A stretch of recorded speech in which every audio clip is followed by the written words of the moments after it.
Somehow in media land, ICE is Gestapo and Hamas is not.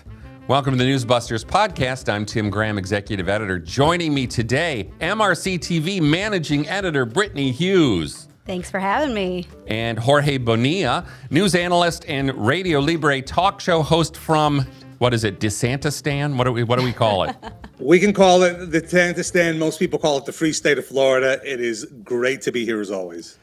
Now seen and not just heard. That's right. Well, so obviously one of the things that happened over the weekend is this, they all freaked out over this ICE raid in Chicago, going for Tren de Aragua, or as they said on Fox News, Tren de arrested. But they enabled Senator Tammy Duckworth of Illinois to smear ICE as the Gestapo. She was not the only one. My answer to that was, which Senator Tammy is the worst? Because we have Senator Tammy Baldwin in Wisconsin. Yeah, that's a tough one. Gestapo? I mean, where is Margaret Brennan? Doesn't she supposed to be the one who fact checks in real time, Jorge? She's supposed to be. She fact checks if what the person is saying is not convenient or conducive to the narrative. But in this case, it's perfectly fine. So she just let Tammy Duckworth just spew invective, and which, by the way, it's totally inaccurate to suggest that ICE is somehow the Gestapo, because in this case, people want to stay in. If ICE is the Gestapo, then is the U.S. the concentration camp? Right. It's so. None of this makes any sense. The other point you were making, and I know Brittany wanted to underline this too, just the fakery, this whole zip tie hoax. I mean, why are they pushing that? Well, yeah, I mean, this is absolutely ridiculous what we've seen, especially over on social media. So what we've seen is the left has taken a lot of the talking points that are being pushed on some of these legacy media outlets and are running with it to the point of absurdity over on social media. So we have now pictures of children supposedly being zip-tied by ICE, when that's not at all what that picture shows. There's a picture going around of a little boy, and it was actually a joke by his family that he was being put under house arrest because he wasn't obeying the rules. And it was a funny photo, right? And somebody took that and put this whole caption on it, like this kid was actually being arrested by ICE to push this big hoax. There was the other one, did you see, Jorge, earlier, I think it was last week, of the video of the bride getting hauled out of her wedding reception? And I mean, it turned out this was a video from a wedding in Mexico City.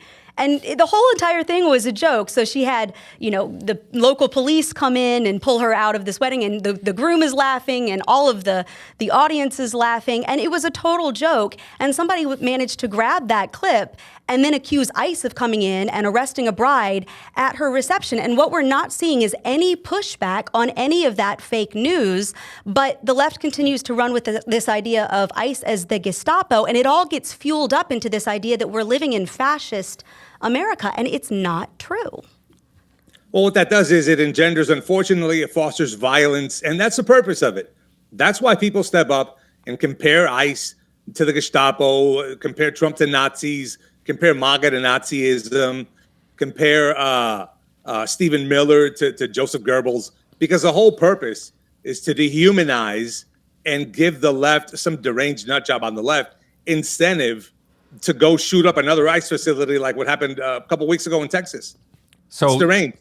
We had this also on the weekend show on MSNBC on Saturday, where the guest, Jonathan Capehart, let the guest say Trump's Gestapo. And of course, then that's totally fine. And then they had, Michael Fanone, former CNN analyst, who said that ICE was Trump's own national police. And I just thought that was amazing, because it's like, Michael Fanone, weren't you the guy who was basically suggesting that there was an insurrection on January 6th? Nobody tried to say well, maybe somebody did, that the Capitol Police were Biden's own police force, But it's fascinating just how partisan these attacks are, and how upside down everything is, that law enforcement is the evil one. Was this before or after Maria Hinojosa came on and talked about Anita Franco's? Yeah. I could not believe. It's the same point you're making, which is what kind of hellhole do you think America is to compare to Anne Frank? Well, and isn't it weird, too? Because it's almost like they fetishize about it. It's almost like they want to live in 1930s Germany, like this absolute obsession with it. You almost kind of get this feeling of like, do you want to be the Warsaw Ghetto? Like, are you romanticizing this in some sort of way? Because it's not like they sometimes reference it and then move on to something else. They are stuck in that same broken record to the point of it being, at this point, kind of strange, I think. It's also upside down in that it implies a dictatorship over a Congress and a president who was elected in a democratic election. Yes. It is in a sense, it's a form of election denial, or somehow trying to make the point that the election of 2024 was like Hitler winning an election, therefore it's illegitimate. But all of this is crazy. And then Ali Velshi, who said that this Chicago raid was, quote, one of the darkest days in modern American history. And that just seems like... the hyperbole. Yeah, it's sort of like, all right, when we define the worst days in modern American history, I think we'll start with 9/11, with over 3,000 dead. Or we can try Oklahoma City, 167 Americans dead. How many people died in the Chicago apartment raid? 0. So it's like, where on earth are you trying to define what the darkest days in history are? But we also had an armed woman trying to hit ICE agents with her car. But of course, that never gets talked about, right? Because when the violence is aimed at ICE or at law enforcement or at conservatives, that's never the darkest day in American history. The Charlie Kirk shooting wasn't the darkest day in modern American history. It's never that. And so to see them try to spin this again into this fantasy world where it's like they want to play the hero. Absolutely. And I think that's where they've got this self-aggrandized version of themselves in their mind, and they have to create a fictitious scenario in which we are all living so that they can feel this moral superiority. Because, let's talk about it. Like, it's not like they've got a whole lot else going on in their lives. So, well, the thing that bothers me, though, is it's, once again, the people who call themselves the independent fact checkers were like, sure, go call Trump a fascist and call ICE the Gestapo. That's okay. The Capehart sit around and go, fair. Yeah. That's what just boggles my mind. And it's just it's a bizarro land. Right. Go crazy. Just, smear people with the zip ties hoax. Suggest that it was somehow nefarious that in the middle of a raid of a building to pull out members of a violent gang, that some children were brought out naked. When the purpose of extracting these kids quickly from these raids is to determine who was human trafficked or not. Mm-hmm.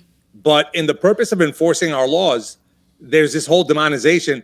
And really, I think that narrative-wise and language-wise, it's all intended to create a permission structure for further violence, like we saw in the summer of 2020. It's all building up to that.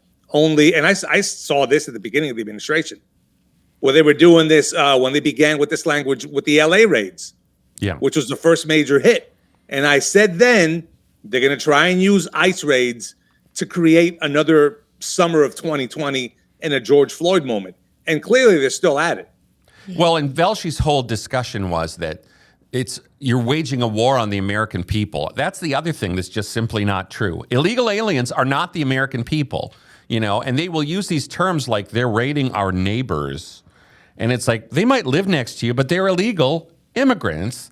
But they're somehow suggesting this is a war on all of the American people. That's what Ali Velshi is suggesting, is that the army is turned upon the people and that we are the enemy within. Yeah. Look, the American people voted for this. The American people voted for the expedited removal of over 20 million people that were allowed in by the previous administration. Yeah. Well, so at some point, we have to face facts with that. Yeah. Not to mention the fact that, it's incredibly disingenuous on the part of Democrats because if you're claiming to be for immigrants and for people coming to this country, immigrants, particularly legal immigrants, oftentimes are the foremost victims of illegal alien crime. And so if you really wanted to protect immigrants, if you really cared about, however they put it, black and brown people, non-white, whatever, then you would be very concerned about making sure that we get bad actors who shouldn't be in this country in the first place out of these communities so that they're not victimizing innocent people who are living in them, including children. You would care about people being trafficked across the border, including children. And so in an effort to paint themselves as the hero and to declare that this war is being waged on the American people, the actual victims are getting lost here because, let's be honest, they don't really care about protecting people. That's not really what this is about. It's about painting a fictitious narrative that they want the American people to believe in order to target an administration that they've already decided they hate. And yes, I mean, they're more upset about a raid, an ICE raid, or an ICE presence than they were upset about Laken Riley, than they were upset about Rachel Morin. They were upset about Jocelyn Ungray. These were all non-entities to them. And all of them got way less coverage than Kilmar Abrego Garcia, who is, once again, somehow became the hero despite his human trafficking. I think and his wife beating. Yeah. Well, let's not forget that. But I mean, I think, Jorge, human trafficking is really one of those stories they just don't do a whole lot about. I mean, regardless of administration. It's uncomfortable because human trafficking is one of those means by which people illegally come into the country, but it's what's done with them after the fact. They're human trafficked into sexual slavery. They're human trafficked into forced labor conditions. They're human trafficked into working in sweatshops, many of them as minors. There's children that are all kinds of exploited. And so it is that uncomfortable angle that they don't want to cover, which is why they were dragged kicking and screaming into covering these human trafficking allegations against Marilyn Dad. And they never really gotten into the substance of the allegations. We talk in vague terms about the wife beating. There's the allegations of wife beating, but you never hear anybody say that within the domestic violence affidavit, the father of the Kilmar Abrego's wife by those children, he didn't want them to go because he feared that they were going to be in the presence of a gangbanger. Mm-hmm. They never talk about that. Mm-hmm. They never talk about the fact that the reason that he got a stay from deportation, when he said he had a credible fear of retaliation, the retaliation was that allegedly he had a hand in the killing of the mother of a rival gangbanger. And that's the retaliation that he was fearing. Mm-hmm. They never talk about these things because they need to beatify Marilyn Dad and make him as much of a victim as possible. Yeah, and it goes. Then I go back to Mahmoud Halil, and it's like, when Ali Velshi starts talking about the enemy within, it's like, yeah, that's the guy who comes into this country pledging to end Western civilization. I think it's fair that we could suggest perhaps that guy and his fellow Hamas lovers are the enemy within. A little bit. I mean, I think that it's sad to think back to. I mean, we just not too long ago, commemorated yet another anniversary of 9/11. And if you think back to who came into this country and who was allowed to, I mean, it's how quickly we have forgotten, and how quickly we've forgotten how vulnerable we are when we do not enforce national security, when we do not respect our own sovereignty, and when we do not control and vet people who are allowed to come into this country. We are wide open. And that's bitten us in the butt before. But I think it's incumbent upon us, of course, to teach the next generation, this is what can happen when you don't, it's not even about having the right laws on the books. It's simply about enforcing the laws that are on the books, which is something that the left has just refused to do. And I think the American people are fed up with that. Yeah, I mean, it's amazing how much they did not find the massive influx of illegal immigrants to be controversial at all.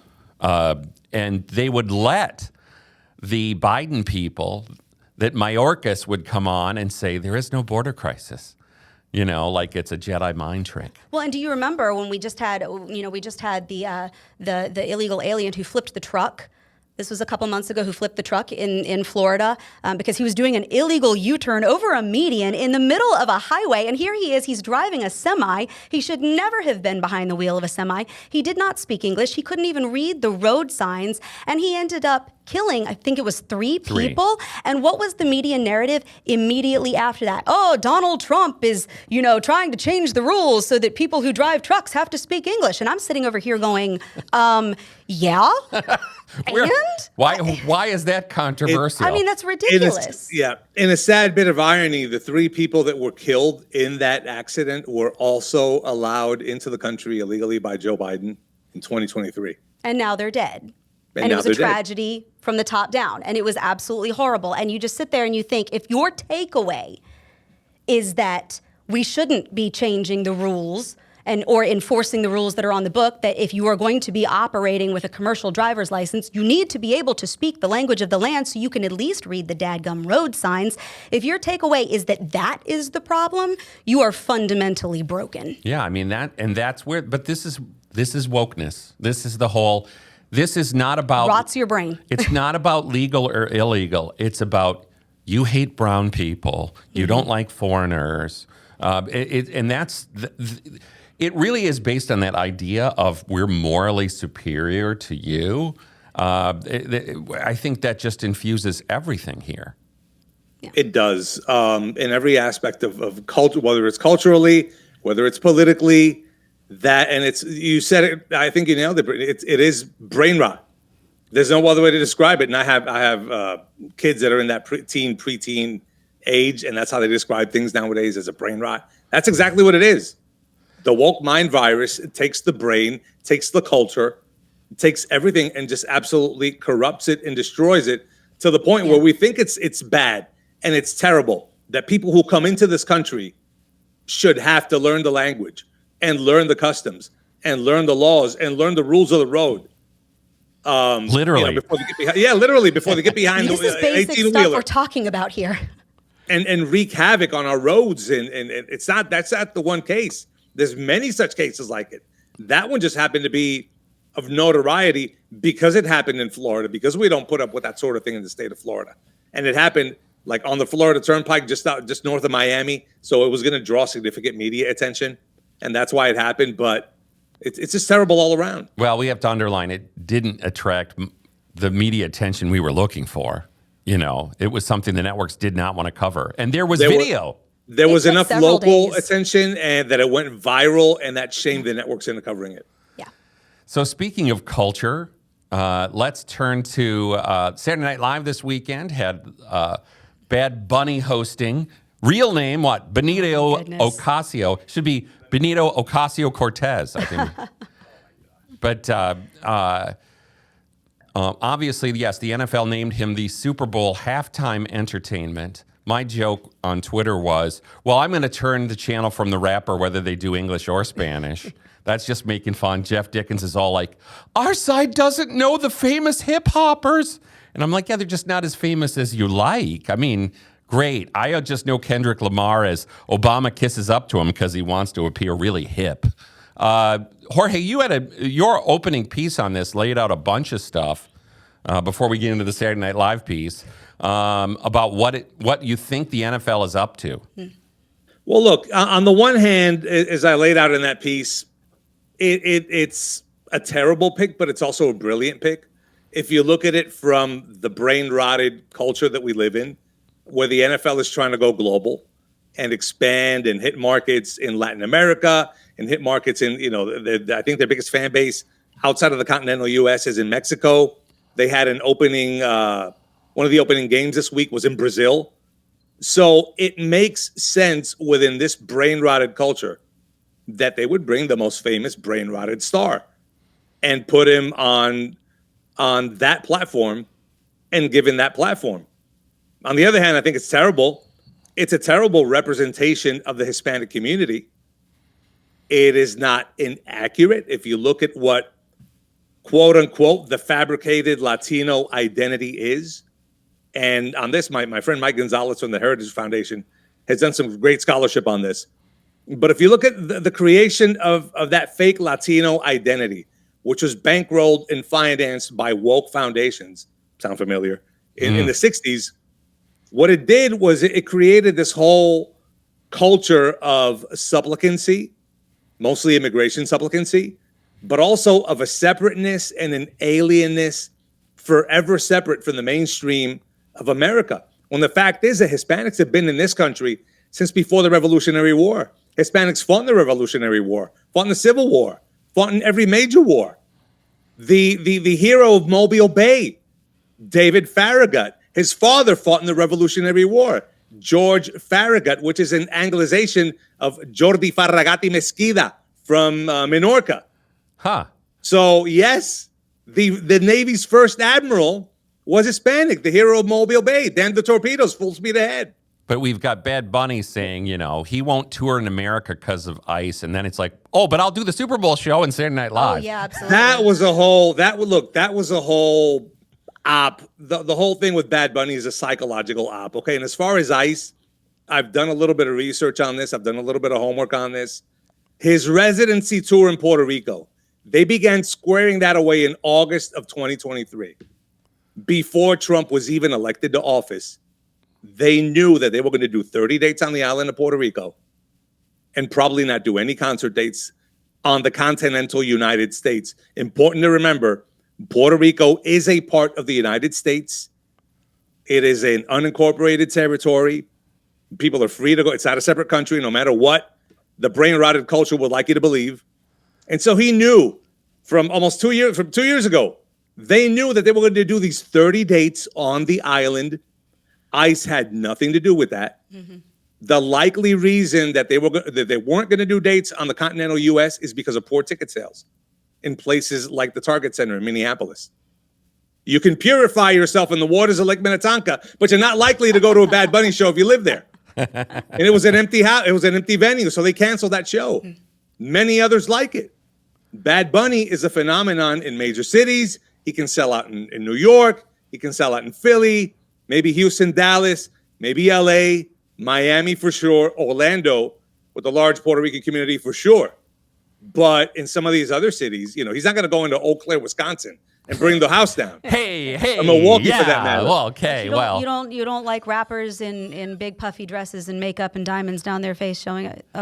I would have thought that would have gone well in Wisconsin. Why wouldn't that's yeah. Maybe the Midwest. I don't know. Look, Oklahoma. I grew up in a 2-stoplight cow town, and we're like the unhippest people on the planet. It was always like whatever the hot fashion trend was in like Minneapolis, we would do it like 2 years later. Well, are you suggesting that wearing big puffy dresses on the red carpet and diamonds down your face is a hot trend? Is that I what we're don't saying know. here? I'm never the one. I like to be hip enough to know what's supposed to be hip without actually embracing the hip. And the thing that went around on Saturday Night Live was this whole thing of he spoke in Spanish for a minute or a minute and a half and then said, if you don't learn Spanish, you've got 4 months. Yeah. How's that going around? Well, look, I think this is part of the problem, right? Nobody cares, including myself. I don't care if somebody raps in Spanish. That's your mother tongue. That's fine. Rap in Spanish. That's fine. I mean, we've seen plenty of musical artists that have been famous in the United States who have also sung or spoken in different languages, right? I mean, ABBA couldn't speak English, right? Yeah. Jennifer Lopez has released entire albums in Spanish. And then, of course, she also is a very famous pop star here in the U.S. and sings in English. The rub is not, I don't think, whether somebody speaks or sings or raps in another language. That's never been the issue. That's what the left wants you to think is the issue because they want to be able to call you a racist and a bigot, right? That's not the issue. I think the issue is when you look at the NFL's demographic, because at the end of the day, and I understand that the NFL is trying to expand to international markets, and as a business decision, I don't necessarily fault them for that. But the NFL still has a predominantly American audience. 70 to 80% of its audience is over the age of 35. So I'm not really sure that that's Bad Bunny's target demographic, which, by the way, I feel like I lose IQ points every time I say the words Bad Bunny. Yeah. I feel like it's like the cartoon villain in a preschool TV show or something. Or Bugs Bunny's evil twin. Bad Bunny and his carrots of doom. I don't know. Like you said, you got 4 months left. 4 months left. But see, that's the thing, though, is this idea that this idea that, I mean, this guy speaks English just fine. He could do a halftime show in English if he wanted to, or at least but I think that this idea that if you're an American and you want to enjoy the halftime show for the National Football League at the Super Bowl, you're going to have to learn another language. And I think this kind of hits on a struggle that many people are having with the left's push for all of this inclusivity and diversity. Look, there are certain things that you have to have in a society, and the ability to communicate is one of them. It's not whether you can carry over the language from the country that you came from or the country of your relatives.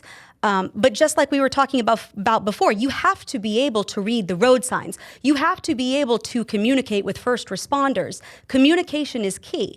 And I think when you're looking at NFL fans, it is an insult. And he knows exactly what he's doing. It is an insult to say, if you want to be able to even understand the halftime show, you're going to have to learn Spanish. This isn't the FIFA World Cup being held in Mexico City. This is happening in the United States, where our predominant language is English. And by the way, that's okay. When I lived in Peru for 2 years, you know what I did?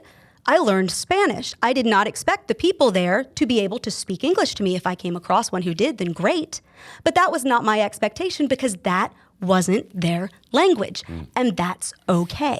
I think there's something there where he is mocking old white dudes. I mean, I just feel like that's kind of it. And maybe I think one of the reasons it went zinging around on Twitter/X is the notion that it's sort of Colin Kaepernick-y. There's something about it that's like the old pig socks, thing. So Jorge, we have to ask the question. What did he say in Spanish on Saturday Night Live? Oh my gosh, hold on. I have to pull it up because I don't remember it, but I subtitled it. But while I do that, if I could just lay out one more time, this is again of the same piece as what we described Latino identity being. And in that sense, that's why culturally among the professional Latinos, quote unquote, in politics, his pick is so resonant because of that identity as something separate, alien, other, permanently separate from the American mainstream. Almost as though they can't assimilate even if they wanted to. It almost feels like that's the message, which is completely incorrect. But in his case, it's hypocrisy, because in addition to living in Puerto Rico, he has a Hollywood mansion. He has a Manhattan penthouse. And he went through the rituals, and if we're going to get a little bit in the weeds here, he went through the rituals in order to achieve success in Hollywood. And anybody who's watching me now, who's watched Cat Williams for even a second, knows exactly what I'm talking about when you talk about going through the rituals. For minority men, he wore the drag. He's been to the Diddy parties. And he's done all these things, and he paid the price. And now Jay-Z puts him on this stage. He's paid the price. He's assimilated in his own way. So what he's projecting is something separate and alien, and it's hypocritical. And Jorge watches the Sunday morning shows, and he noticed they seem to have taken a collective vow of omerta regarding coverage of what would have been treated as an immediate disqualifier if the Republicans had done it. In Virginia, Attorney General candidate Jay Jones, the Democrat, sent texts fantasizing about murdering a Republican from Virginia and his family, but somehow this didn't come up on Sunday. Jorge. Imagine that. Imagine the absolute shock. We're all stunned. No, we're not, because this happens all the time, Tim. Just imagine the dudgeon, the stratospheric dudgeon. If a Republican candidate for office had said, and it became public and it came to light, that quote unquote, if you find, you got so and so and Hitler and Pol Pot in the same room, and you have 2 bullets, who do you take out? 2 bullets to the Democrat every time. If a Republican had said that, given Virginia's proximity to Washington, D.C., given that the Sunday shows all originate out of Washington, D.C., that would have been the top story. That would have been the top story. you would have had Manu Raju running up and down the halls of Congress, shoving a microphone in every Republican's face, trying to elicit comment. You would have had everybody, no matter what they got booked for on a Sunday show, being asked, well, before we get to the shutdown, or before we get to the Hamas deal, or before we get to this, I need you to weigh in. What do you think about what your Republican said about putting 2 bullets in so-and-so's head? And that would have been the top story. That would have been a forced story. He would have been out of the race by now. Well, and this is something that they would have carried regardless into the election. This would have been macaca times 1,000. Well, I was there for macaca with George Allen, as he said a nonsense word, and then they tried to turn it into, well, it sounds like the macaque monkey, so it must be dehumanizing, because the guy, the Democrat tracker who was recording this in front of an all-white crowd, he called him a macaca, which he was just not making any sense. But that was an enormous story. The Washington Post couldn't get enough of it. And then we have Jay Jones speeding at 116 miles per hour. Yeah. That's also a story they didn't want to do. I mean, this guy's had a really rough time. Yeah. So where are they? Well, and I think, too, it's not just that he was fantasizing about his political opponent being shot to death, which is absolutely horrific enough. But then he went on to say that the same thing should happen to the Republicans' 2 young children, which to me just takes it to a whole other level of, I mean, inappropriate doesn't even describe that. Right. We're talking about, that's sick. Yeah. That is sick and demented. And I think when you look, though, at the past several weeks, look, I don't think that the media would have touched this story with a 10-foot pole regardless. But particularly when you look over the past several weeks, the left has a violence problem. It's right there. That's an objective statement. If you look at the statistics, if you look at the rise of political violence in this country, the left has a violence problem.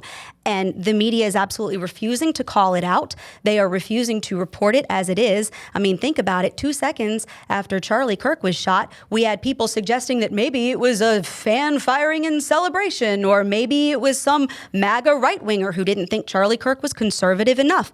And so we saw the immediate denial and the spin, and we've seen it when a man shoots up the ABC affiliate in Sacramento, Non-story. when somebody shoots up an ICE facility, every single time. And so I think that they saw a story that there was no way to defend this. There's no way to spin this as, well, maybe he didn't mean it, or that's not that bad. The only thing they could do was completely ignore it. And that's exactly what they did. Except that some of the Democratic parties around the state, like in Fairfax County, are coming to his defense. And he hasn't lost a single endorsement. Not one. I mean, and Abigail Spanberger, who's their gubernatorial candidate, isn't being pressed. She's not being pressed on anything, to be fair. They're not pressing her on all her pro-transgender stuff.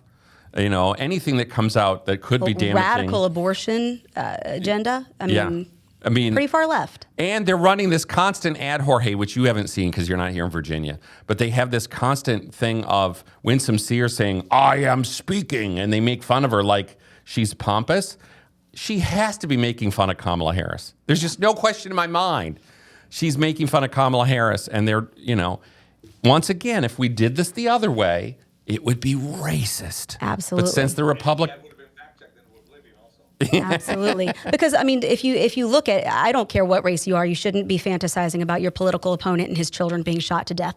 Race should not matter. But can you imagine if not only a Republican said it about a Democrat, but a white Republican had said it about a black Democrat? That would have taken this to a whole other level. But if it's a black Democrat saying it about a white Republican, it's a non-issue. And so, again, there's no way to look at that and not see the double standard. It is clear as day. He's basically suggesting that Republicans breed little fascists, if I'm not mistaken. That was the language, yeah. And so, I think, yes, in your scenario, it would be immediately smeared on Trump and pretty much every other Republican in the United States of America. They'd be running ads in races in other states to try to tie it all in. That's your midterm. Yeah.